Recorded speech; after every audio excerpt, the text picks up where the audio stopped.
And it is helpful for others from the MAPC staff to hear that. Thank you. Since you'll be not surprised to know I do not write all of these things myself. All right, I am restarting our in-house recording and we are live on YouTube. Thank you all. Right. Thank you, Ellen.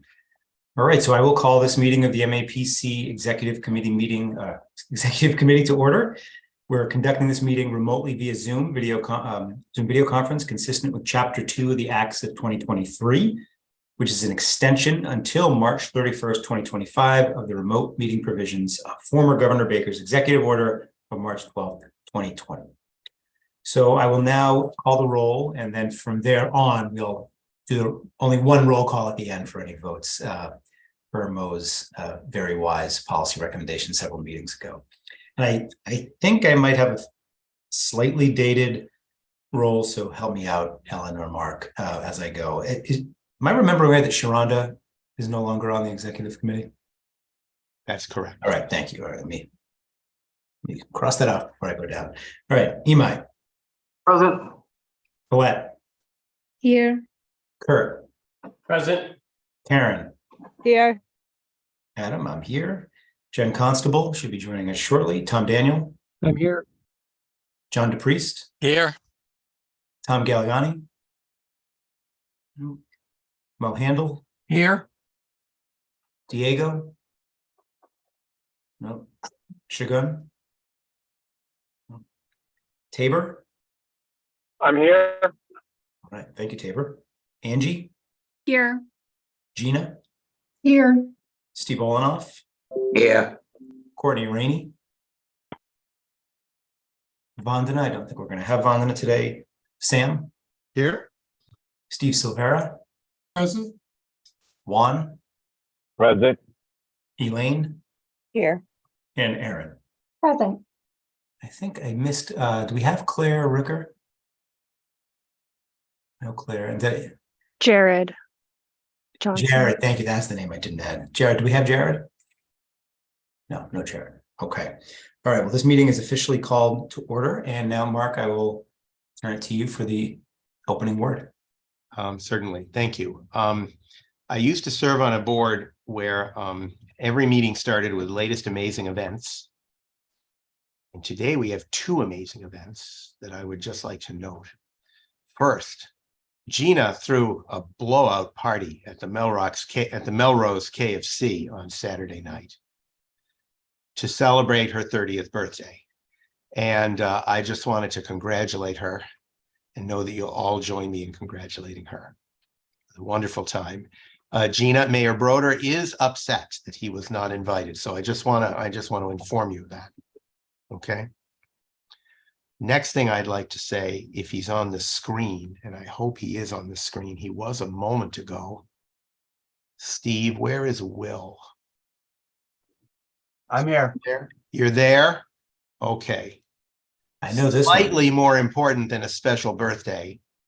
Our own Will Pfeffer got married on the same Saturday evening, and he married Alice Brown, who many of you know is the chief of planning at Boston Harbor now, and also served for a much longer term than she bargained for as the chair of the Metro Common Advisory Committee, co-chair with Jackie of the Metro Common Advisory Committee. So she is a longtime friend, colleague, and co-conspirator with MAPC.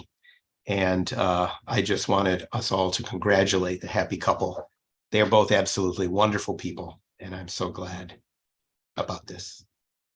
Thanks, Mark. I appreciate those kind words. Okay. I'm sorry, I didn't let you know I was going to embarrass you beforehand, but That's all right. I didn't prepare a slide deck for that part of the presentation. right. But He is making a presentation on digital equity. There may be a few wedding pictures that are snuck in, but anyway. Adam, back to you. Thank you, Mark. That was an amazing job of tying a wedding announcement back to the professional status of the two people who got married. That was really artful. I appreciate that.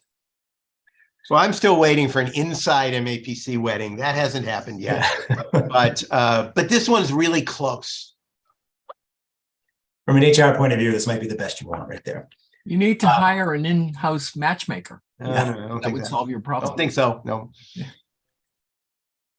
All right. With that, congratulations all. That was thank you for that happy start to the meeting, Mark.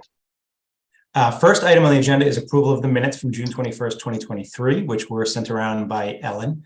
We'll hold a vote on this as part of the omnibus vote, but any comments, questions, or concerns about the minutes? So move. Motion's been made by Mo, Second. seconded by, I think that was Aaron. So seeing if there's no questions or comments, we'll put that right on the omnibus vote for later. All right, looks like we've got that. Very good, thank you. Next on the agenda, we have a report of the treasurer from Sam. Hi all, good to see you all. Sam Seidel, treasurer, and this month we're looking at the May 2023 income statement. And the reason that is interesting is because we're getting close to the end of the fiscal year. June 30th will be the end of the fiscal year.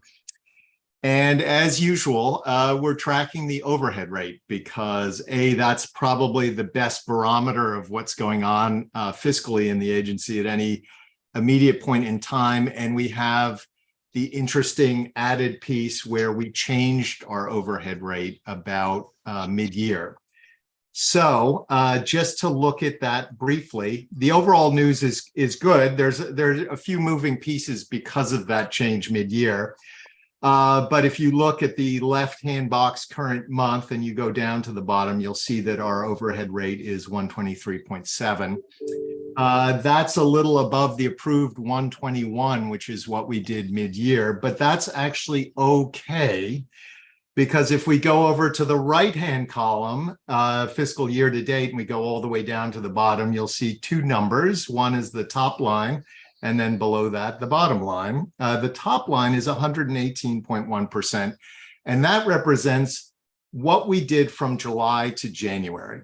And that number is good because our approved overhead rate from July to January was 118. So that 0.1% will be just fine, we believe, and the 118 is pretty much right where we wanted to be. If you go to the bottom line, you'll see the number below that, you'll see it's at 117.3%. And that's below by a bit the 121% overhead rate that was approved in the mid-year budget review. But that's okay too, because if we go back one column to the 123.7%, we realize we're running a little bit above. So what we're aiming for is to get that 117% with next month's income statement up to 121%. And in conversations with Anna and the team, we feel fully confident that that will happen. There's a lot of admin indirect expenses that will be booked next month. It will close out the fiscal year. And so a lot of this closing out will lift that overhead rate to the 121%, which will be a good thing. And that will close it out. And as Mark so correctly and appropriately pointed out, the combined overhead rate that we're aiming for is for the first 7 months of this last year, 118%, and the last 5 months, 121%, which gets us to a combined overhead rate of 119.25%. And we think we're going to land right on that. So all of that's very good. The last thing I'll point out is that if you look at the bottom line of all the numbers, you see net income increase to fund balance, and you go all the way out to year to date, you'll see we are adding $172,486. That's for the year to date. And if you go to the number right above that, it's $170,909. And if you find out what that's about, that's interest income. So a lot of the money that we're adding to the fund balance is coming from interest income because interest rates have been rising. And that's an interesting factoid. It is just what it is, nothing more than that. And there's really nothing else that I want to point out in the May 2023 income statement. So that concludes my comments. Yes, Mark, I see Mark there. Yes, just, there's Jared, we're admitting Jared. I would say only one other thing, Sam. It's not about the income statement specifically, but it is about our finances and our financial management. This agency has for a long time, I know you know this, but a lot of people on the outside don't know it. For a long time, we have been a predominantly federally funded agency, either money we get directly from the federal government or money that comes to us from the federal government through state agencies. That has been increasing in recent months, and I expect that FY24 will see it continue to increase. We have the Safe Streets and Roads project that we are jointly managing with CTPS. That was a very large federal grant. We have the Good Jobs Challenge that we are managing with the City of Boston. We have the Climate Pollution Reduction Planning Grant that we have from EPA, and which I think is likely to be followed by implementation activities.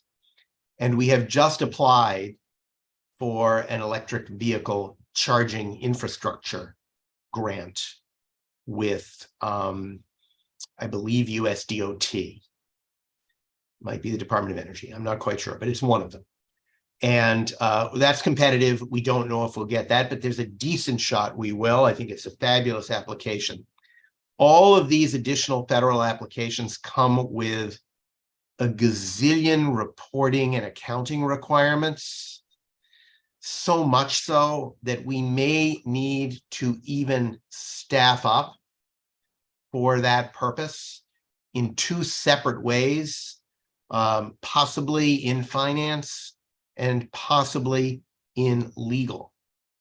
They could be consultants, could be one consultant, could be a new staff person with experience dealing with federal grants. We're not 100% sure yet, but it's a major change financially, and it's wonderful to have this money. It's wonderful to do the projects, but it also, they include substantial pass-through to our cities and towns, not all of them, but most of them. But it is not easy. And it's not the same as just getting, another grant from Housing and Livables Communities. As tough-minded as Elaine is in managing the DLTA grant, she's nothing like the U.S. Department of Transportation. So, I just want to alert people to that. It's an additional indirect expense, but we are focused on dealing with it appropriately and complying with all the necessary federal rules. So that's coming down the road, but that concludes the treasurer's report for the May 2023 income statement. Any other questions, comments, thoughts? If not, I'll hand it back to Adam. I see Question from Colette. I just have a question. It's kind of in line with what you just talked about, Mark. Yesterday we had at the MBTA Advisory Board, Monica Tibbetts-Nuts come and talk with us. And one of the things that she talked about at that meeting was how challenging it is becoming for the state to apply for federal grants on transportation because of the lack of the county government structure, and that they're really looking for more regional approaches and more corridor approaches to grant applications. And I'm wondering if that's going to impact us. And I see you smiling, so I'm assuming it might. Well, Monica should know that, we got rid of the counties here because the lines were drawn by the king and we didn't like him. And we replaced them with regional planning districts. So I will be making a kind and friendly call to Monica, reminding her that we can apply for anything that counties don't apply for, and that we're glad to consider helping them with that. It is true that, a lot of these grants, that the feds look at this as they think local government sometimes means localities, and most of the time it means counties. That generally doesn't tend to be the way things operate in New England, except in certain rural areas. And there are many rural areas in in New England, but for the most part, New England does not have the kind of strong county structure that we have in other parts of the country.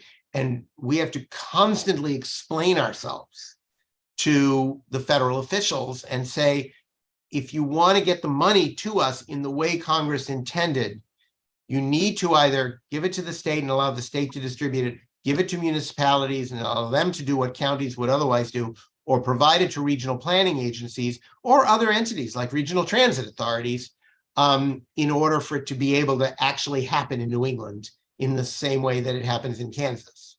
But we are available to be an applicant for a lot of these funds, and just the 4 grants that I listed are an indication that we are already doing our part. We can't apply for everything. And sometimes I get a little overwhelmed by it and the staff gets a little overwhelmed by it. We really have to do a good job on the things we apply for. We can't apply for everything, but we're glad to help in any way that we can.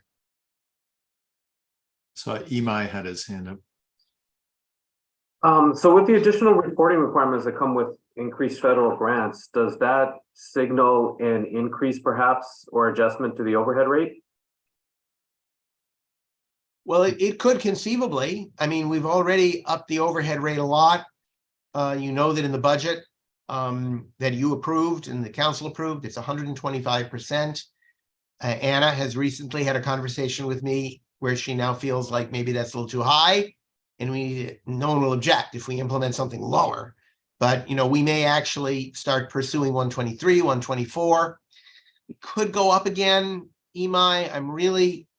I've never been eager to go any higher than 125 because I think it affects our competitiveness. But we have to pay for the accounting and monitoring and reporting work somehow. And sometimes it's covered by the grant. And if it's covered by the grant, that's fine. That does not affect our overhead rate. Like if we needed to hire, say, a half-time accountant to assist just with the big federal grants, and that were allowable in those grants, it wouldn't have to be an indirect expense. It could be charged to the grants. But in other cases, if it's not charged to the grants, it has to be charged to indirect. Great. Okay. Adam, handing it back to you, I believe. I don't see any other questions. So. Thank you, Sam. Thank you, Mark. So similar to the minutes, we can hold this for the omnibus, but can I have a motion in a second to put it on the omnibus vote? Motion made. Second. Motion made by John. I think that was Tabor's voice, seconded by Tabor. Second, Tabor. Yes. Right, thank you. All right, so now we can move on to agenda item number 4, which is listed as a request from the officers for authority to negotiate a new contract with the executive director. So this is simply a motion to authorize the 4 officers to negotiate a contract extension or a new contract with Mark. Shame on me that, shame on me and Mark that we learned about a week after his contract expired on June 30 this year that he needs a new contract. So the officers have conducted a performance evaluation. We wrapped that up at our last officers meeting, but we would very much like to get Mark under a new contract. To negotiate that contract, we need the authority, or we need the approval of the executive committee. So this is a little nuanced. So I think if without objection, I will put this on the omnibus, but is there any questions and or objections regarding this? No. You need a motion? Yeah, could you make a motion so I can put it on the omnibus? I move that we authorize the officers to negotiate and finalize the contract with the executive director. Second. Retroactively if necessary. Motion made by Mo. Aaron, was that you seconding it? All right, great. So we will include that on the omnibus vote. Thank you for that support. Keith, question? Yeah, I'm a non-voting member as a past president, but just wanted to say how, having negotiated the last 3-year contract as president, I'm delighted that the organization gets to do that again with Mark. And thanks so much, Mark, for your service, and thanks to the officers for taking this up. It's a miracle I survived another 3 years, Keith. Yeah. Thank you. And I didn't. Oh, you're still with us here. Thanks. In a very important role. All right. Thank you for that. We'll get to work on that and bring something back to the executive committee very soon for final approval. Moving on from that, we have a report of the legislative committee, which will include some general legislative updates as well as a request for support on a certain piece of legislation. Keith, are you taking first crack at this? Yes, thanks very much. The legislative committee did meet on July 12th, and we do have a recommendation for action on a bill for language access and inclusion, which you'll hear about later, but I would like to have the turn the virtual microphone over to Leah Robbins to take it from here. Thanks very much. Awesome. Thanks so much, Keith. I'd love to start with a little bit of an update of what's going on in the legislature and then talk a little bit about the memo, if that might make sense for folks. So I'll start first with the money side of things, which is always, I think, a top interest for folks around the table. As I said in our update last month, Chapter 90, the funding for roads and bridges, is still in conference committee with legislators considering the proposal. They both the House and the Senate included funding of $200 million for cities and towns, that same base amount, and then differed in what programs they would dedicate an additional $100 million to. The fiscal 24 budget is still being considered, which the conferees are still meeting. I'm told that they are actually talking to each other, but they have not yet come to agreement. As you guys have heard me say before, DLTA is included in both the House and the Senate for the first time in my memory, which is very exciting. Only the Senate included funding for that additional pot of money that MAPC and the other regional planning agencies would be able to use to help cities and towns apply for state and federal grants. So we have been working very hard to try to make sure that that is included. And then immediate needs, there was a supplemental budget that passed the House recently that included an increase for the HDIP program in line with what the governor proposed in her budget. The Senate has not yet taken up that proposal. So that's where we are with the money side of things. Hearings have been continuing, interrupted today by a fire, a literal fire in the State House. So that is something we're still sort of working through the impacts of. And lots of hearings. So we've been testifying at the Public Health Committee, on school, and the Education Committee, on the Environment Committee, on Telecommunications Committee, really bringing all of these bills that this committee has allowed MAPC to take position on to make sure we're really weighing in. So that continues. The branches are fairly intractable right now. It has never been like this in my memory. That it feels so hard for things to move. A very large package of gun legislation was filed by the House Chair of the Judiciary Committee, and there isn't yet agreement about which branch, which committee should hear that proposal, and consideration of maybe, you know, what mechanisms could there be to bring the bill to a vote in the House. So we're in uncharted waters in many ways as a government affairs team, but I'm really, excited that we have on board Norman Avid on our team now, who's going to help us figure it all out. So I'll let Norman introduce himself after we talk about the bill. So I'll pause there to see if there's any questions about what's happening on Beacon Hill.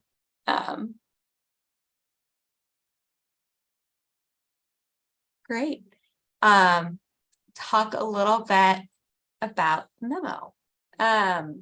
So as you guys read in the memo, MAPC has been working over the past number of years, deepening our language access practices on our community engagement team, really led by them. And I'm hoping that they have joined us as well, in case there are other questions that we can answer together. So this includes projects with our communities, our language access work includes, roundtable, really building municipal expertise, and doing a project during the pandemic to make sure that materials are really being handed out, not only in different languages, but culturally sensitive as well. And based on those projects and those efforts with our communities, this piece of legislation has been raised, and thinking about how do we help state agencies adopt a more common way of addressing language access, because we know some agencies are already doing translation services. Some agencies are already doing a lot of making translators available for residents to understand what their work is, but it's not consistent, it's not standardized. And the bill before you, Senate 1990, House 3084, an act relative to language access and inclusion, filed by Senator Domenico and Rep. Adrian Monteiro, would help provide that consistency. Really critical for us who care very deeply about how agencies work. It's a phased in approach over a couple of years to allow for staff to be ready for it, and really would provide a couple of different options for them to do this work. I will say there was discussion at our legislative committee meeting acknowledging that this would have a cost associated with it for agencies to do this work. And we've already talked with the sponsors about that issue, and they are advocating for funding as well to support this effort. But the way drafting legislation works, they couldn't put in a line item into this proposal to argue for those funds. I will add too that there's an advisory board that is set up by this proposal to make sure that agencies get the support they need in terms of understanding the impacts of their proposals, which I think will be very helpful. And yeah, it's a large coalition that is supporting this effort. Mass Speaks is what they've called the coalition. MIRA is involved, Mass Law Reform Institute, Appleseed Center for Law and Justice, a lot of organizations that we at MAPC have worked closely with for many years. It's expanded to a number of immigrant rights groups, and some all over the state. So this would really be a chance to make sure that municipal voices are being heard, that this is a positive impact for cities and towns, because it's not just our residents that are going to benefit, but it's also going to be municipal employees who are going to be able to more easily serve residents who don't speak English or aren't proficient in English, which is a huge number of our residents in the Commonwealth. I think in the memo, we are the 10th most linguistically diverse state in the country. So it's a lot of languages, and an increase all the time of the number of people speaking different languages. So anyway, I'm going to pause there and turn it to Georgia to see what I missed in that quick run through. That was great. The one thing I'll add, because I don't think Sasha is on at the moment, is as our community engagement team works on their language access project and working with municipalities, they're working to really pair the municipal side of language access with this legislation, so that our hope is that as the state agencies adopt these new procedures and processes, it'll be easier to integrate work that's being done at the municipal and regional level as well, so that we can have a holistic approach to language access and ensure that these systems work together and work better, so that we can actually really serve residents who are using these services. Thanks, Georgia. Any questions? This is Angie. Just want to make a comment. I applaud the committee for raising this language access bill. This is something that my organization had endorsed, and I think I testified the last session before.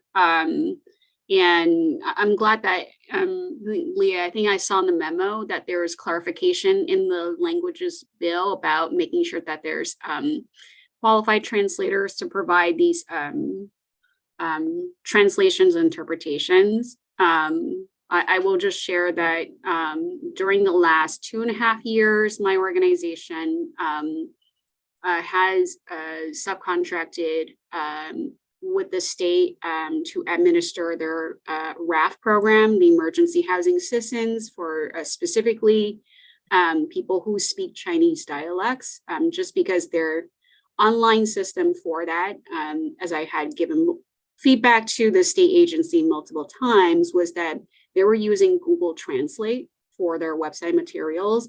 For certain languages, I think that are, some more similar to English, I think it worked out better. However, for the languages that don't use the alphabets like Chinese and Vietnamese, they came out as gibberish, like very, very hard to understand. So I definitely applaud this bill. And I think, what I encourage us to all think about is that translation of written materials is only the first step, but the ideal situation is having bicultural and bilingual staff who can then take the next step, because you're only getting halfway there if someone reads a flyer, in their language about maybe it's a program or like a subsidy that they can apply for. But if they reach out, if they email or call someone, and then there's no one on the other end who can then help them, in their own language, then we're only getting them halfway there. But I think this bill is a very good step towards that, and I fully support MAPC supporting this bill. Thank you, Angie. Other comments or questions for Leah and Georgia? Right, seeing none, I'd like to also put this on the omnibus vote. So if I could have a motion in a second. I make a motion. Adam, it's Elaine. Elaine, go ahead. With the omnibus vote, are we gonna be able to pick out stuff? Because I think I need to abstain on this one. So why don't we just take a vote on it then? No, thank you for calling that out. All right, so motion to approve has been made by John. May I have a second? Second. I think I heard Mo's voice first. We'll give Mo the second. Any other comments or questions? All right, seeing none, I'll call the roll on the question of supporting Senate 1990 and House 3084, an act relative to language access and inclusion. Imai. Aye. Colette. Aye. Kurt. Aye. Karen. You probably lost Karen. Adam, I vote aye. Do we have Jen Constable? Nope. Tom Daniel. Aye. John DePriest. Aye. Tom Galligani. Mo. Aye. Diego. Shagun. Tabor. Aye. Jared. Aye. Angie. Aye. Gina. Aye. Steve Olenoff. Aye. Courtney. Vandana. I believe we have. Claire. Sam. Aye. Steve Silvera. Aye. Juan. Abstain. Elaine. Abstain. And Aaron. Aye. Motion passes. Thank you very much to the legislative team. We appreciate it.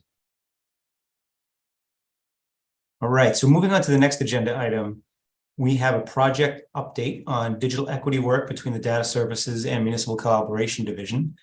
So we've got about 50 minutes left to get through a lot. That is not a rush on anybody, but just a common mention for everybody who's left on the agenda. Adam, could I make a request?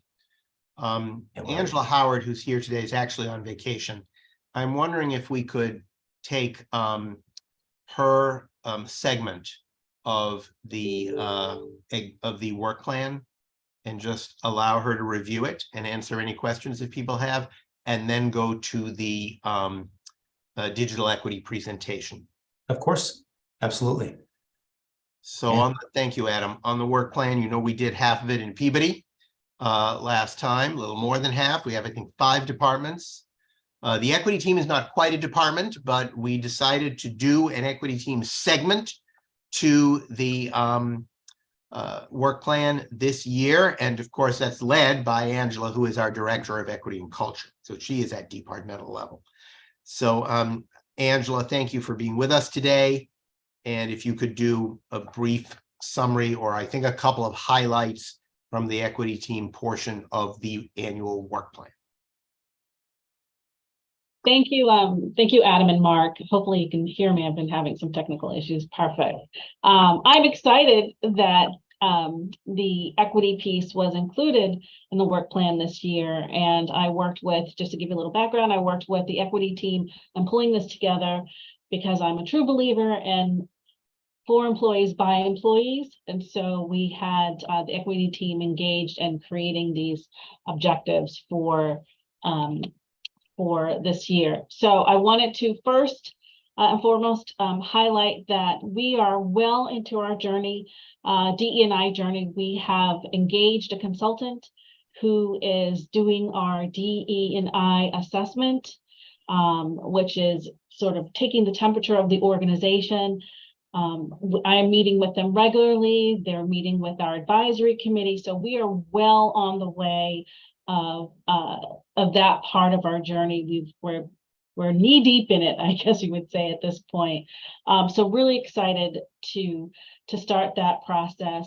And I also wanted to highlight, sort of like born out of some of the things that have been happening over the last year, that we've decided to split the equity work with internal facing work and external facing work. And the DE&I assessment is sort of our internal facing work. More of our internal facing work is we are incorporating an equity piece into our new hire orientation and our onboarding. So we're really excited, and the equity team is leading that effort. We are also incorporating new events, recognizing and celebrating diversity within our staff, within our community. So we're really engaged in doing that. And so we've begun to do some of those activities, which we haven't always done on a consistent basis. So we're being more consistent about that. And again, these are being led by the employees. So I'm really excited to talk about that. And on the external piece, we've been doing things around our RETA statement, we have our RETA statement, and that actually predated me. I think it was finalized with me, but we're continuing to monitor that and to really try to operationalize that. And a new facet of sort of like our internal, external emphasis is dealing with agency-wide accessibility.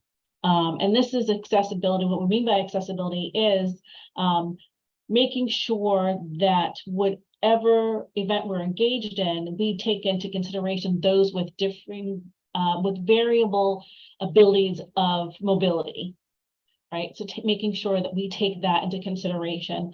And we have someone on staff who is well-versed in accessibility, and super excited to be able to really dive into that. And our hopes is to create best practices so that we can share for internal events and external events. And also, maybe on the horizon, talk about putting together a toolkit, MAPC toolkit around accessibility. So some really exciting things that are going on in our equity world, and excited to share our work plan and some of the thoughts and the direction that we're heading in. So that's my brief update. Any questions or any questions for Angela? Seeing none. Thank you, Angela. Oh, okay. Great work being done. Thank Have you. a great vacation. Yeah, thank you for coming in on your vacation. Oh, you're welcome. Thank you. All right, so now we will turn back to the project update, Mark. That's okay? Yes. All right, so to kick that off, we're going to have Digital Services Manager Stephen Larrick kick it off, and then he's going to turn it over to Will Pfeffer. So Stephen, take it away. Thanks, Adam. And thanks to everyone on the committee for having us today. So, my understanding is that we've been brought in to give you an update on 2 large projects that we've launched. But I also want to start by just contextualizing MAPC's digital equity work, which really began. Oh, Will's sharing the slides here. Are you seeing the right set of slides? I think so. Great. Yeah, so thank you, Will. So I want to just start off by contextualizing MAPC's digital equity work as something that we have started by starting in sort of around 2020. dipping our toes into some pilots and how that's grown into a more full-fledged practice today. I think it's fitting that we're transitioning from Angela's update on equity, because this is work that was really born out of really centering equity in the work that we do in planning and in project implementation at MAPC. We've tried to focus on our core strengths and build on kind of existing capacities that MAPC has, and that's meant an increasing focus on the work of supporting municipalities with plans, with the actual work of planning, as well as with building on some of the work that our municipal services team does and some of the expertise they have around procurement. We are also building on some of the methodologies that are tried and true at MAPC, starting from a foundation in data, building with community engagement, and again, always centered on equity. And our presentation today is really going to take you through how we started that work and then where it is now. So if we want to move to the next slide, well, we have recently launched 2 large-scale projects, and that has meant a lot of growth in a short amount of time. But this is not growth that's kind of come out of thin air. This is growth that's come from some real learnings that we've done over the past 2 to 3 years. And the 2 programs that we're going to focus on and take you through today are both MBI programs, the Massachusetts Broadband programs. The first is the Digital Equity Planning Program, and the second is the Partnerships Program focused on apartment Wi-Fi. So starting with planning, some of you on the call might be familiar, but MBI is funding municipalities across the state to do digital equity plans. We know that there is a lot of funding that's going to be coming down the pipeline from the federal government, and communities that have already done some work and thinking around how they're addressing the digital divide are in a better position to take advantage of the funding that's coming. And so MAPC was selected as one of 11 pre-qualified digital equity planning consultants statewide after applying for this qualification last fall. And this means that we get to work with these cities and towns as they complete their digital equity plans. So far, 65 municipalities have applied to this program, and 8 within the MAPC region have applied, and we've been selected for 2 and 1 regional plan outside of our region, in addition to a digital equity plan we had done previously, and more to come. There's more in the pipeline. So turning it back over to Will's going to take you through how we started with a pilot, what we learned from that pilot, and how we've kind of grown that into a more robust practice. Thanks, Stephen. So many of you are probably familiar with the digital equity plan that we did previously. This was published last fall for the cities of Chelsea, Everett, and Revere. That was done as a regional plan for those 3 cities in close collaboration with their municipal governments. This is not the first digital equity plan in the country, but we believe it is the first of its kind in Massachusetts.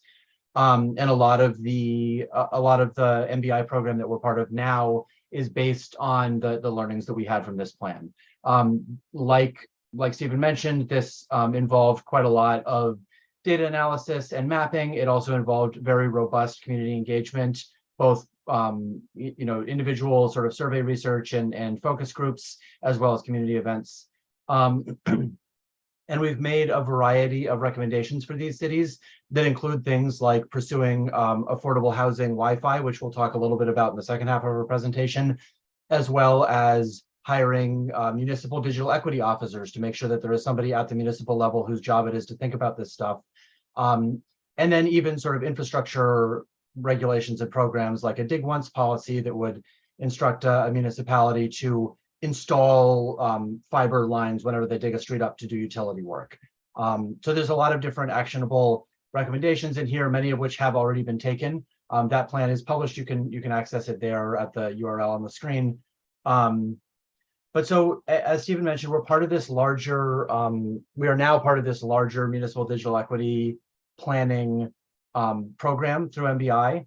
So we are already under contract to do municipal digital equity plans on behalf of the cities of Somerville and Quincy. We also, early in the application process, partnered with the Northern Middlesex Council of Governments, which is our colleague RPA to the north. And Greater Lowell, which included all 9 municipalities within the NEMCOG region, have applied and selected our group between MAPC and NEMCOG to provide these planning services to them. That one was, the budget of that was just approved last week or maybe the week before, and it'll be under contract soon. In terms of next steps, we are also looking at hiring a digital equity planner to help with this work full time. That job position hasn't been posted yet, but that'll be coming in the near future. We have a meeting actually this afternoon to interview to do these same to do a plan on behalf of the city of Gloucester.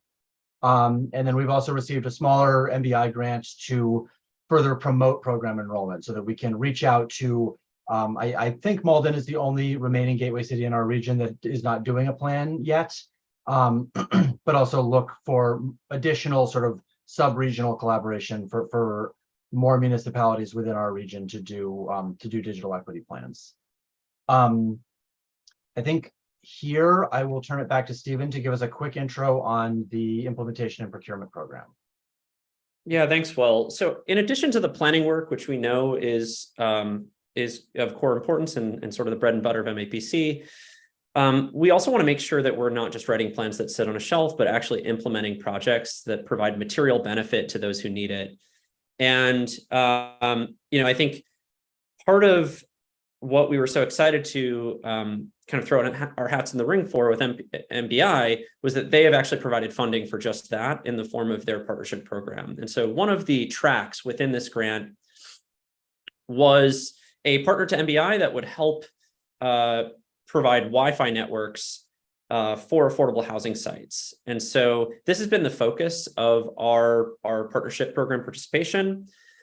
Our goal is to provide free in-home Wi-Fi networks for public and affordable housing sites. And this is something that we have had some experience with, and Will's going to get to that and what we learned, but we're really lucky to be partnering with a national organization called the Education Superhighway. They sort of laid out the blueprint for this approach of targeting some of our neediest neighbors, and actually doing some of the research that showed that in Massachusetts, where we have relatively good broadband infrastructure, cost burden is one of the biggest causes of our digital divide here. And so by targeting those in affordable housing, we target those most in need. In addition to Education Superhighway, we've also partnered with HRNA advisors who have a lot of experience with this type of work in New York City, and we're lucky to have them here in the Bay State as well. Thanks, Stephen. So much like the planning work, we started this out with a pilot. This pilot is still ongoing, although it is wrapping up. This is also focused on some of the gateway cities in the MAPC region. We worked with housing authorities in Chelsea and Revere to begin with, and then expanded to Quincy more recently to put these affordable or to put these free Wi-Fi networks in that would serve their residents in their homes. So we have projects. We have a project at a 128 unit family housing site in Chelsea that is under construction as we speak. I think the network will actually be turned on there within the next week and a half or so. So that one is really close to the finish line. Very excited about that. We have another site in Revere, which is about 50 units. That one, they're just about to start construction on that one, but all the contracts and everything are signed there, and they're just doing the sort of construction project management stuff that has to happen to make those projects a reality. And then in Quincy, which is where the picture on the left here is taken, we have a larger site. This is a 278 unit senior housing site called O'Brien Tower. That one, we finished up all the procurement contracts at the end of last month and are still working on scheduling out the actual build for that one. But all told, this will provide free Wi-Fi to about 450 apartments, all in public housing, all in gateway cities, for folks who by and large either can't afford home broadband, or affording home broadband makes them have to choose not to afford other things in their family budget. So it has been, really sort of personally satisfying to see how much direct impact this can have on folks in the region, and it's exciting to be able to expand this. and expand this we have. So we have also been approved for another grant, also through the Mass Broadband Institute, as part of the partnerships program that Stephen mentioned. We are actually going to be the statewide service provider for this. So we are the only entity statewide doing affordable housing Wi-Fi. This is about a $5.5 million grant. We expect to be able to provide in-unit Wi-Fi to about 2,400 units of housing. That'll vary depending on sort of what efficiencies we find and what size buildings we work in, but that is our target for our budget. Some of the early projects that we have in the pipeline for that, we're doing the O'Brien Towers in sort of a two-phase approach. So the first half of the funding will come from that Gateway Cities pilot program, and then we'll finish it up with this partnerships program. That site is also surrounded by quite a lot of other public and affordable housing that's more of a scattered site that sits around the main tower. And so we've had conversations about expanding to serve the rest of the neighborhood there. We've also partnered very closely with Urban Edge, which is a community development corporation located in Roxbury, to provide in-unit Wi-Fi for a whole string of their properties up and down Columbus Avenue between Jackson Square and Eggleston Square. That one would be quite a large project. That's about 800 units of housing spread across about 50 different buildings. And then we have ongoing conversations with other CDCs and housing authorities across the state.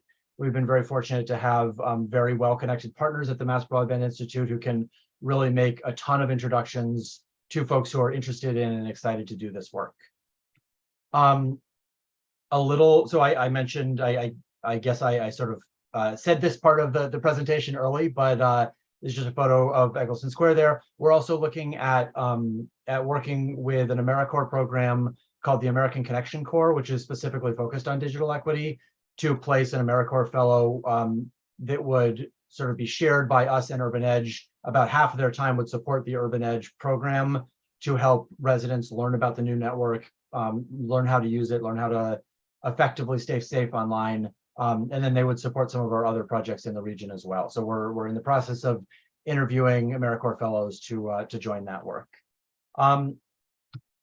A couple last things to mention here. So there are challenges with this work, especially. This is a little bit further afield from the core planning work that we talked about earlier.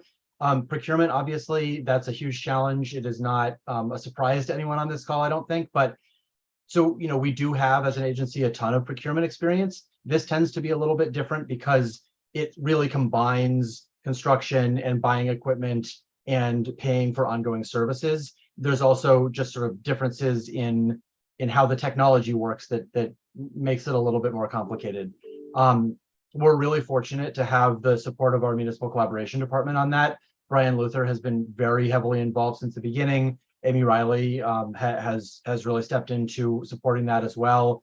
That department is actually hiring another municipal services specialist, in part to help support this new work.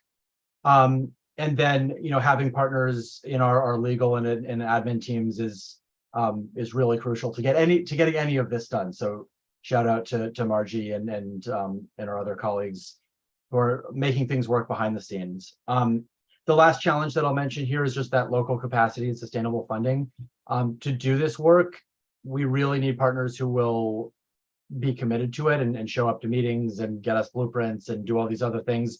Our model is also generally that we pay for the capital costs and the first year of operational expenses, but we rely on local partners to be able to take on operational expenses starting in year 2. And so municipalities or housing authorities or CDCs have to be able to find that funding and commit to supporting this work after the sort of initial grant funding is spent.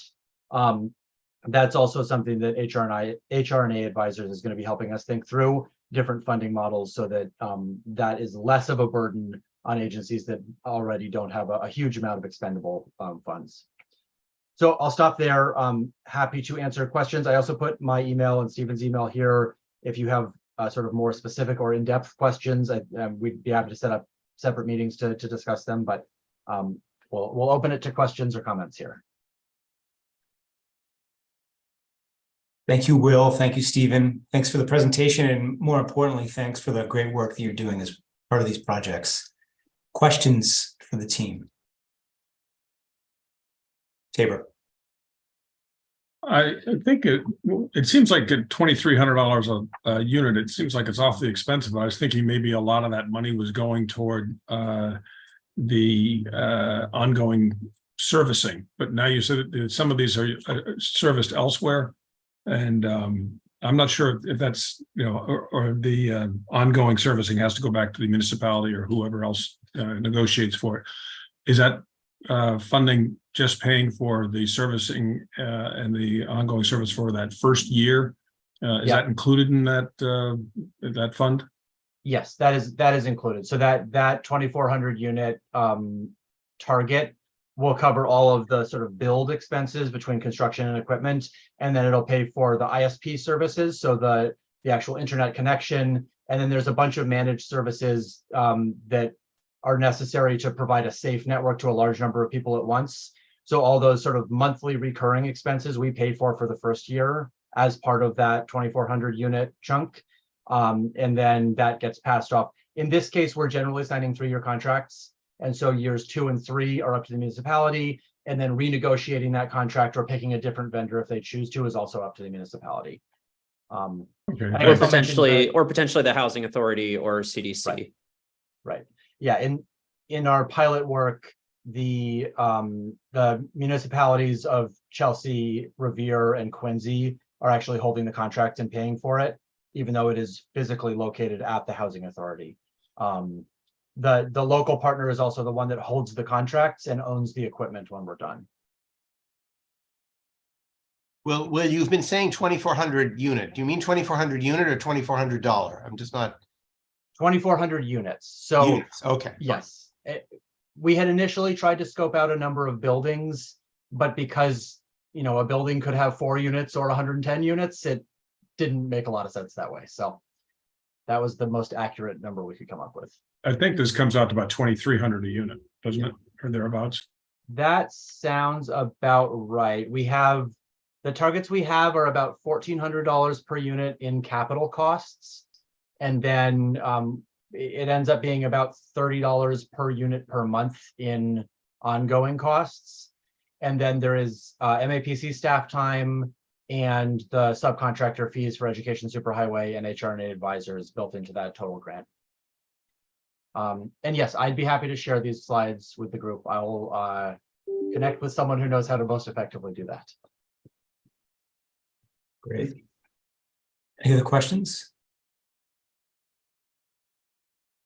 All right. One thing I do want to plug before we see the floor is that the municipal planning grant is still open. So if your municipality has not applied yet to MBI's digital equity planning grant, we encourage you to do so. And municipalities can choose to work with MAPC in our region or with any of the other consultants as well.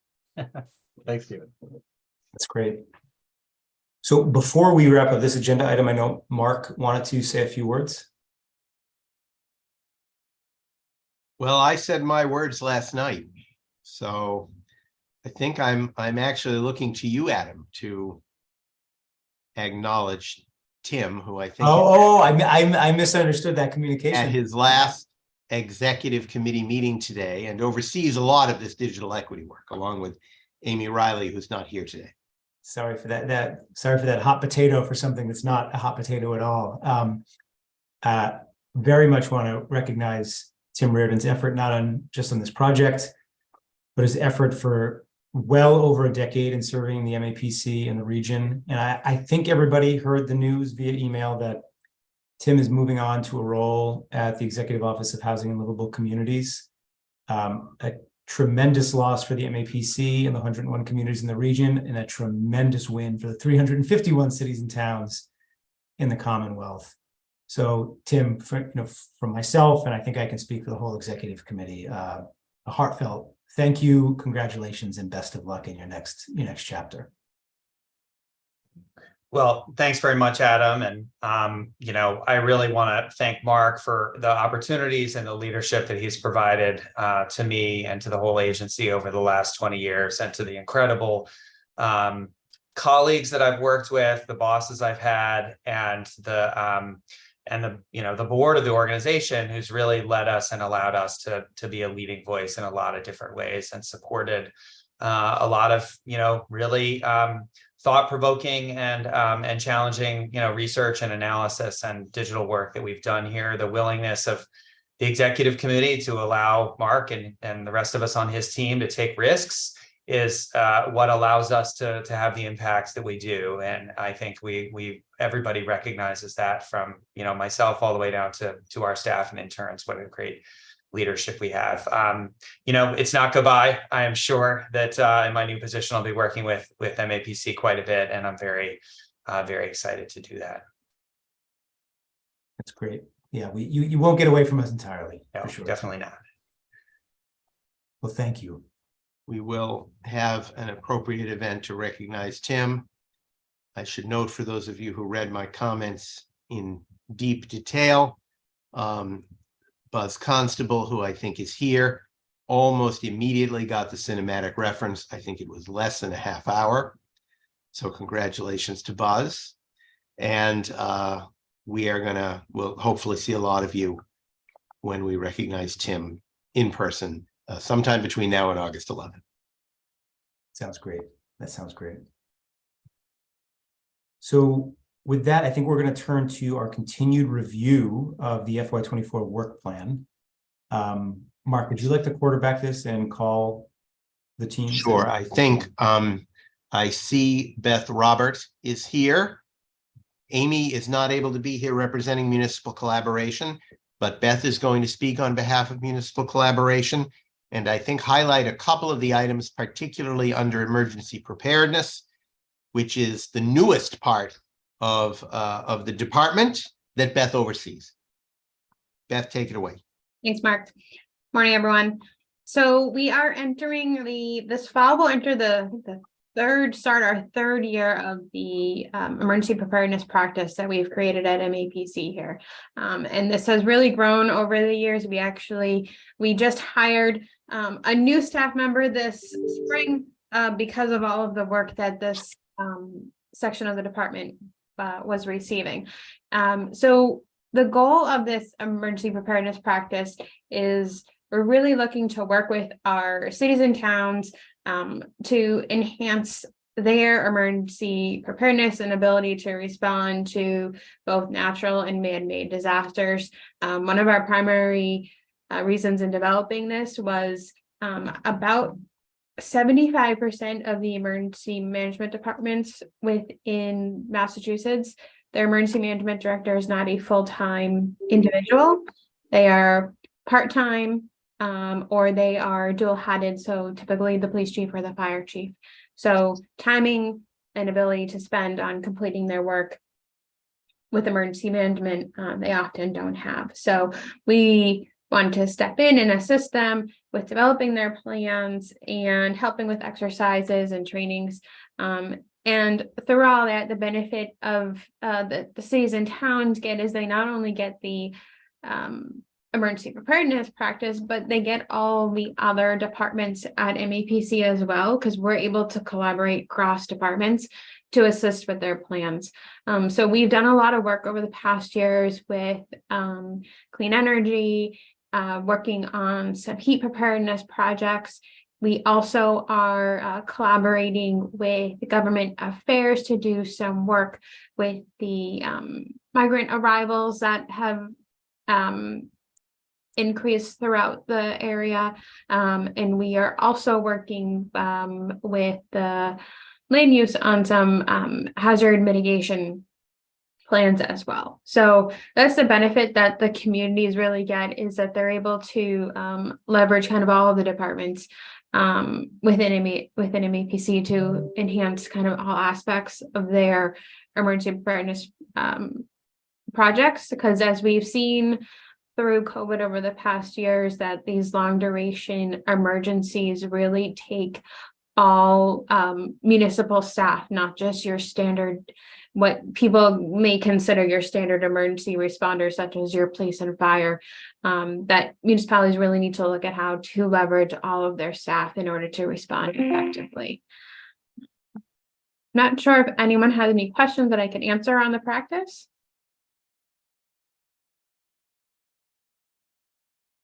Any questions for Beth? No. Thank you, Beth. We're very excited with the 3rd year anniversary of emergency preparedness at MAPC. Lots of great work being done there. Lots of interesting projects coming in. Thank you. Thanks to Beth's hard work and her team. Okay, I don't think there are any questions. Are there, Adam? Do No, you I don't see any questions. No. So move to Martin Pillsbury from the Environment Department. We move from one of our newest leaders to, well, one of our most seasoned leaders. Let's put it that way. Martin, you want to give a few highlights from Environment? You were going to say oldest leaders, Mark? No, not me. No problem.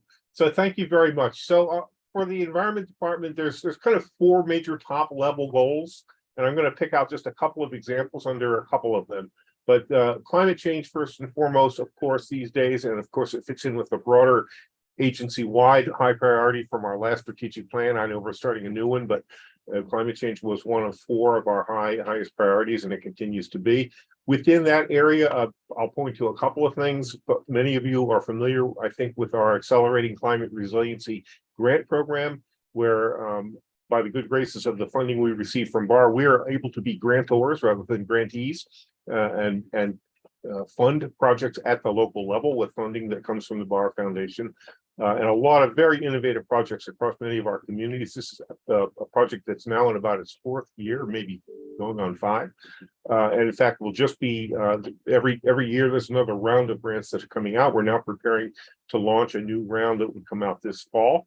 So in your communities or with other stakeholders, keep an eye out for that. I think the announcement literally formally just went out, and there will be a webinar about that. And really great opportunity to do projects that don't have a lot of other places where you could fund them. And projects, many of them are very much on the ground with green infrastructure, and we really like to see more focus on equity in some of these projects as well. So that's the Accelerating Climate Resilience. The other thing I'll mention is the launch of a couple of initiatives that Ann Herbst did for us just before she retired last January. First of all, last year, she helped us put together a really wonderful resource, Climate Resilient Land Use. And it's a toolkit that includes a broad reach of zoning, subdivision, wetlands, floodplain, other kinds of local regulations, bylaws, ordinances, all aimed to be state-of-the-art, looking at incorporating resilience into them. And she found through extensive research and reading more bylaws and ordinances than I'd ever want to in detail, and pointing out like some great examples, some good models to follow. So that's on our website as part of MAPC's resources that are available to everyone. In fact, this is something that could be useful for everyone in the whole state, really. And so that is something we want to take from that, from having that base of knowledge and information, from where some of and what some of the best practices are.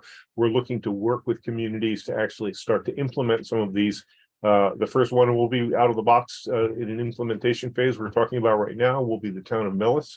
I'm not sure if Millis is here today, but we'll be helping them work with updating their floodplain overlay zone. Which is something that they have to do because of new FEMA floodplain maps. And a number of other communities are going to be thinking about that too. So that's a few examples from the climate change. I think I'll just highlight one other area, and that's in our policy work. So we've long had opportunities to work through various state agencies, through the DEP Water Management Act, through the MWRA Advisory Board, which thanks to Mo Handel for serving as MAPC's representative for several years now. And MWRA is also Wastewater Advisory Committee and Water Supply Advisory Committee at the staff level that I have been members of for many years. We're looking now at this new policy the MWRA is putting in place for potentially expanding their water system and making their water supply available to towns at the margins of their existing system that are close enough to tap into it. And a few communities have already taken advantage of that. We're looking at how those infrastructure and water supply changes line up with broader smart growth goals for the kind of land use and development that additional water might support. So we want to make sure, we're definitely in favor of help having the MWRA be able to help out what are now neighboring communities who are struggling with local water supply issues. Some of them through PFAS contamination, need to find replacements. So some of it is just replacing existing water. In some cases, it may be accommodating further growth. And especially in those cases, we want to take a look at the equation of how that lines up with the land use that might be accommodated by that further infrastructure. So those are a couple of the major areas that I would highlight. There's a few others in the plan, of course, but we don't have time to go over more of those. And I guess I would take any questions if we have time for that, Mark. Sure. Any questions, Martin? Or for Martin? No? Okay. All right, Martin. Thank you. I don't Thank see you. any questions. Adam, do you see any? Nope, no questions. Okay. I'm going to move on to data services. And then lastly, I think strategic initiatives. I believe that will cover it. If I'm missing anyone, let me know. We're missing land use possibly. Land use, if that was a big one. So let's do data services next. Tim. Lots to cover. I will be brief. And while I'm departing, there's a great team on staff right now, very strong management team with Stephen, who you just heard from, Lily Perkins-High running analytical services, and Jesse Partridge in research, and an incredible staff. So the work will continue. On the research side, I'm excited to report that either before I leave, we will have wrapped up two really important releases. One on the latest round of population housing demand projections for the region, and then probably for release early in the fall, a research report on the role of investors in the residential real estate market, and what's going on there, with a lot of information that'll be actionable for local communities. That'll wrap up sort of some of our ongoing research activities, and Jesse is going to be turning to developing and then quickly implementing a new research agenda, identifying critical topics that need work. And so she's going to be reaching out to you, other stakeholders and organizations working on those things. On the analytical side, we'll be continuing to provide support for planning projects throughout the MAPC region, with a particular emphasis on analytical tools for implementation of the MBTA communities requirement. We've already completed mapping of the most suitable sites, and that's going to be published very shortly. And then Lily and her team are going to be working on tools that will help communities estimate both the kind of net housing yield associated with the new zoning, as well as impacts on things like water demand, municipal finance, and various other things like that. So as more and more MBTA communities kind of get into the rezoning process in 2024, MAPC will be very well suited with some analytical tools to help answer some of the critical questions facing communities that are smaller communities that have, requirements that, are relatively large compared to their housing supply or the existing housing stock, and maybe some challenges with wastewater and various things like that. And I think we'll have some analytics that'll be quite useful for those efforts.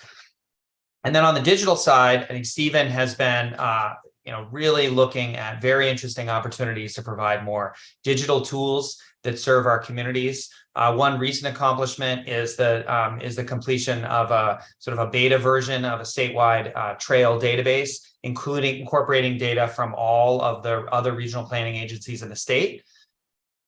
Department of Conservation and Recreation has awarded digital services and transportation with another $200,000, or is it $250,000, Stephen, to continue that work and really build out the full database over the course of the next year. There's also work going on with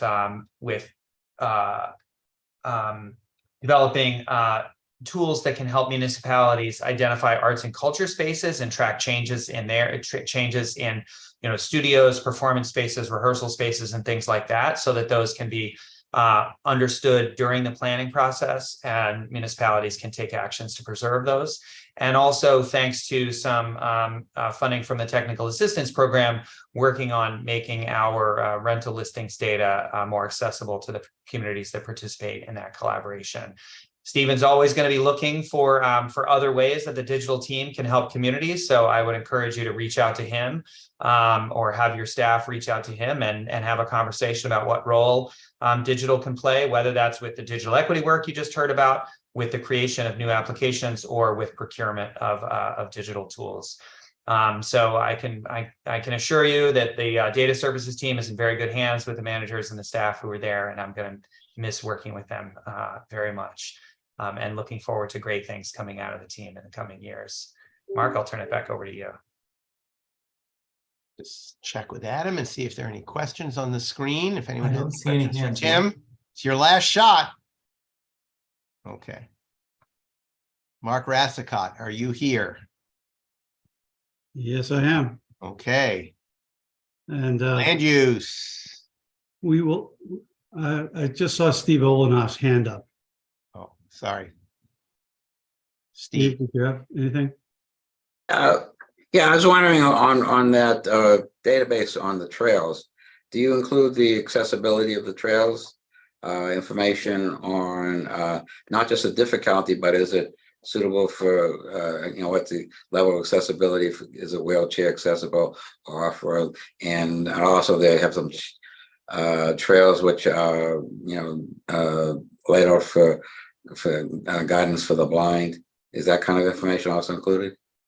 Yeah, I really appreciate that question. So in this work, our focus has been on identifying some use cases with a focus on advocacy and planning use cases for this statewide data. And right now, data on trails, DCR has some data on trails, but it's really not structured for those purposes. But a lot of this data lives in different RPAs. And so we have aggregated that and set a data standard that does include information on whether those trails are accessible, are ADA accessible, and other sorts of notes on accessibility. And our hope is a lot of the RPAs and a lot of the data out there, it might have that field, but it's blank. And so the idea is by bringing this all together, we can connect the data to the advocacy community and they can start actually crowdsourcing and filling in the gaps to say, hey, this is the state of this trail. These are the trails that actually could really use some accessibility improvements. And that by lending data to that advocacy, we'll be able to tell a stronger story that folks like the Trails Caucus and the legislature will be empowered to tell that story. Thanks, that's great.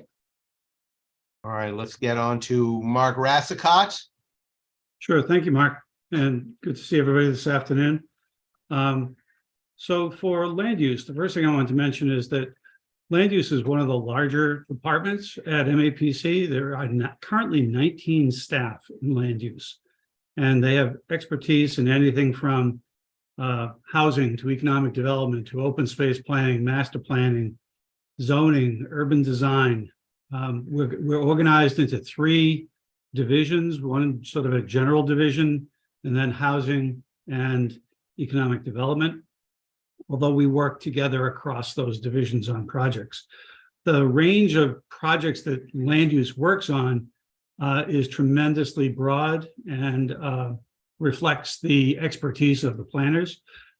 So if you ever need or have questions, you can contact us and we'll see what we can do about helping you out. So for FY24, let me just highlight a couple of emphases. First, I think some of you may have heard about this new thing called MBTA Communities Section 3A zoning. And I think that that's going to take a lot of our emphasis in our work over the FY24. We've begun working with the rapid transit communities, helping the 12 rapid transit communities because they have the shortest deadline for Section 3A zoning. The communities have different levels of need. In some cases, we're only doing some compliance testing. In other cases, we're helping them with their zoning as well. We're also in the midst of beginning work with some of the the commuter rail communities and the adjacent communities that have the longer timeframes. An important thing to note is that when MAPC agrees to get involved with a community on the MBTA 3A work, we prefer to work with communities that want to incorporate affordability within their 3A zones. It's not a requirement from the state, but what we are trying to do is we're trying to incorporate affordability either within that 3A district or community-wide as part of this project. And related to that, there's a provision within 3A that says if you want more affordability than 10% of the units at 80% of area median income, you need what's called an economic feasibility analysis to prove that this is not a poison pill for the developers. So MAPC has done EFAs, economic feasibility analyses, before on a number of our inclusionary zoning projects in the past. And we are in the midst of adapting that for use in the 3A analyses, and are working with housing and livable communities on that. And although it may seem like, we're doing 3A all the time everywhere, but we are also doing a lot of other work on housing, including working with the Metro Mayors Coalition Housing Task Force, doing housing production plans in a number of communities, working on inclusionary zoning, et cetera. And finally, guidance on municipal acquisition and disposition of land to promote affordable housing. That's one of the projects that staff will be taking on with Metro Mayors Coalition. In economic development, I know that you have heard in the past about the Good Jobs Metro Boston Coalition project that was granted by the federal government about a year ago now. It's a $23 million jobs training project where MAPC and the city of Boston are working with a group of nonprofit service providers and education facilities with the ultimate goal of getting about 4,600 new folks into good jobs in childcare, healthcare, and clean energy positions. So we're working with communities, the nonprofit community and the education community to develop the training programs. Over the course of the next year, an emphasis of this will be to solidify the work, the relationships with these nonprofit organizations, and to try to get the wraparound funding released through these nonprofits, so that when people go to take the training, there will be additional support for them for things like childcare and transportation, so that they can get to the training program and actually participate. In the interest of time, let me just quickly move on. Outside of housing and economic development, obviously, land use team is working on a number of other projects for FY24. Emphasis will be on implementation activities related to Metro Common 2050, and that will include everything from visionings, master plans, open space plans, et cetera. Also, an increased and continuing emphasis on equity and public outreach. We were the department that initially piloted the racial equity, diversity and inclusion statement in our contracts with communities to let the communities know of our intent to do additional outreach to communities that were generally not the folks who showed up for planning projects in the past. That has been well received by communities, and we look to continue to do that kind of work in the future. And with that, I think I'll just, in the interest of time, take questions. Are there any questions for Mark? Question from Keith. Go ahead, Keith. Hi, Mark. Thanks, by the way, for all the great work that that you're doing and that you've done over the years. Always glad to hear about it. I'm in Concord these days, chairing the Concord Affordable Housing Trust.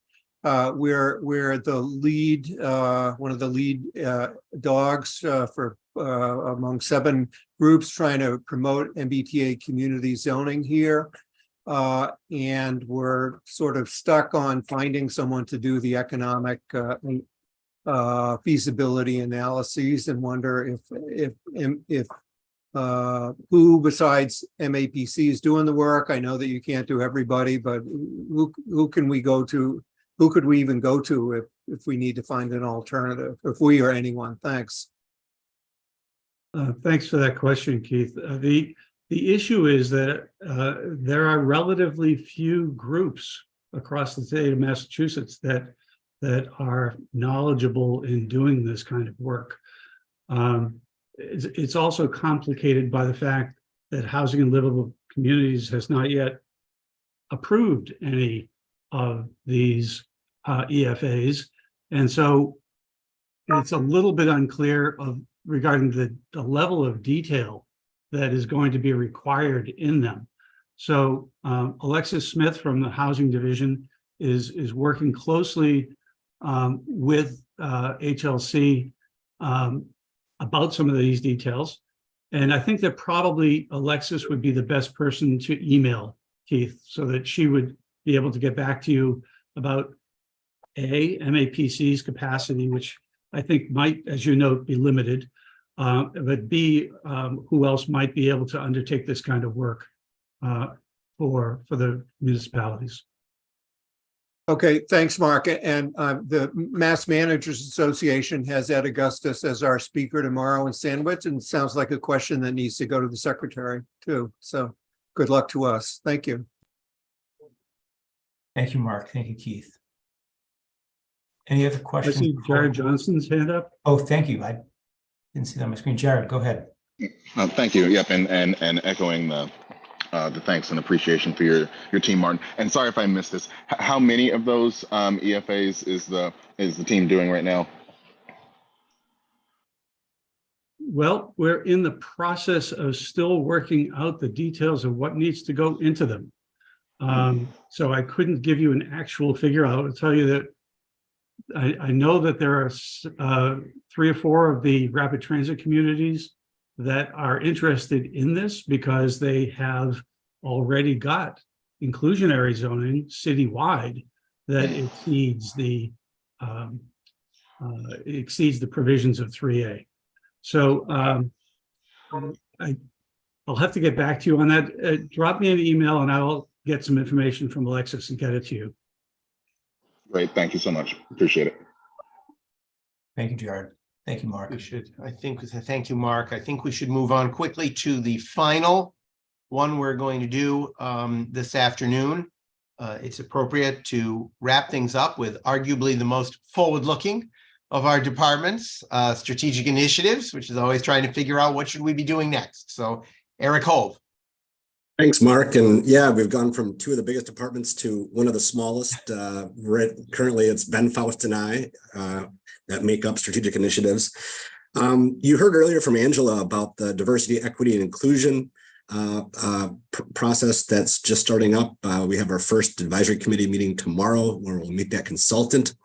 We also have a companion, sister related planning process to update the agency's strategic plan. And it's the same advisors overseeing both of these plans, and 7 of you are actually on the call today from the executive committee. So thank you for participating in that role as well. But the strategic plan, we haven't done one in about 7 years, and we have a relatively new regional plan. So it's really is kind of a good time for the agency to step back and really figure out what are those most pressing priorities of the agency over the next 3 to 5 years, and what kind of changes can we make to further improve our impact and the on the ground results of whether it's our legislative advocacy work or our planning work with municipalities. One thing I wanted to mention, we will continue to be working on various strategic priorities. One goal I have is to see if we can revive the priority development and preservation program that existed under the Patrick administration. We developed a grant application with 7 partner municipalities from Watertown to Framingham along the I-90 corridor, and that we're waiting to hear. I think we'll hear in the next few weeks whether that's going to be successfully funded. So that's something I'm keeping the fingers crossed and hoping that we'll be involved with in the coming year. We'll also be working with Mark and Lizzie and various directors on looking opportunities for new national funding for our programs. It's always good to continue to diversify our revenue, so I'm going to take a run at that.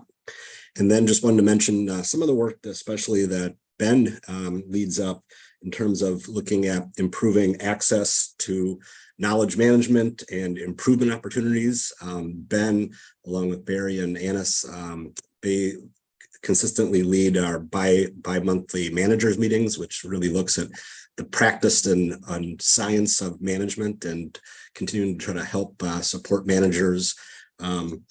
Especially, I think it's critical now with so many new staff. So just anything we can do to improve kind of the access to information and looking for opportunities to continue to help improve the planning practice with the managers and staff. And he'll also continue to work on evaluation, like what's the impact of our project work, and helping to track MetroCom implementation. We have 20 different chapters of recommendations. So part of what we need to do is continue to focus on where we see opportunities to push things forward, whether it's legislative or through project work, and then also to track where we are making success really throughout the region. So I'll stop there, but thanks for the opportunity to let you know what the plan for the next year is. Thank you, Eric. And I guess we should see if there are any questions for Mr. Hove. Questions for Eric? Seeing none. Thank you, Eric. Thanks. All right, so Mark, why don't we take a standalone vote on both what was presented today as well as what was presented at the last in-person meeting of the executive committee? My recollection is that we held the vote for today.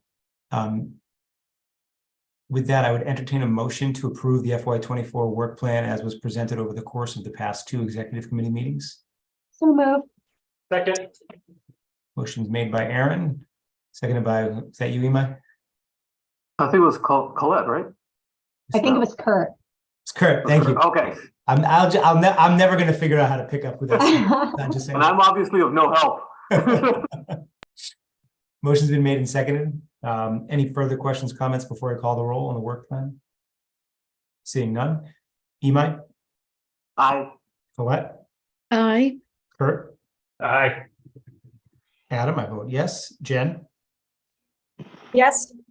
We lost Tom Daniel. John DePriest? Aye. Tom Galgani? Tom. We've lost Mo. Tabor? I was not at the last meeting.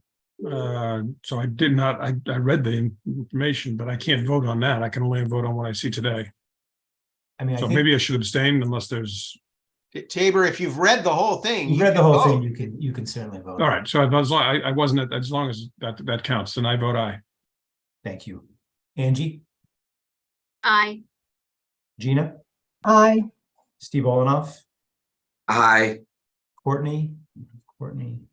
Father Sam? Aye. Steve Silvera? I haven't read the whole thing, but I'm still going to vote aye. Thank you, Steve. Elaine Vanya? Aye. And Aaron Wortman. Aye. Work plan passes. Thank you, everybody. All right, I know we're over time, so we'll try to wrap this up quickly. Mark, do you want to provide an update on the 60th anniversary celebration and fall council meeting? Eric Hove, if he's still on, can do that in about 60 seconds appropriately. Great. We still have you, Eric? All right. Well, I will simply say that we are going to have 2 events for our 60th 60th anniversary celebration. One is going to be a public event. The other is going to, I mean, they'll both be public events, but one will be kind of for everybody. And the other one is particularly focused on MAPC staff and alumni staff. At the moment, I know we're looking for the Dante Alighieri Center in Cambridge to be the site of one, possibly both of those events. I expect they will be taking place in the month of September or possibly October. And there will be considerable work by our communication staff also to celebrate the anniversary publicly and in the press. So I'm not sure we'll see a front page story in the Globe, but I'm not sure that matters all that much anymore anyway. So that's a very quick update. Thank you, Mark. Next agenda item, decision on holding canceling the August executive committee meeting, which is currently scheduled for August 16th. I'd like us to hold it, even if it's a very brief meeting for the sole purpose of approving Mark's new contract. So if there's no objections to that, I'd like to keep that on and hopefully have it be a very brief gathering on the 16th. All right, looks like that's good. Given that we're over time, any other business, Mark? I'm sorry. There's no other business. I just think there's the omnibus vote. Correct. So what I would like to do is take an omnibus vote that also includes a vote to adjourn, so that I don't have to call the roll twice. And that So moved. motion to adjourn has been made and seconded and incorporated into the omnibus vote, making up Robert's rules on the fly here, but let's call that roll. 1 second. All right, Imai. Aye. Colette. Aye. Kurt. Aye. I vote aye. Jen. Aye. John DePriest. Aye. Tabor. Aye. Jared. Aye. Gina. What was Gina? Good, Gina. I say she's saying yes. Aye. Thank you, Steve Olenoff. Aye. Sam. Aye. Steve Silvera. Aye. Elaine. Aye. And Aaron. Aye. Omnibus vote passes and the meeting is adjourned. Thank you, everybody who hung into the end here. Appreciate it. Thank you all very much. Take care.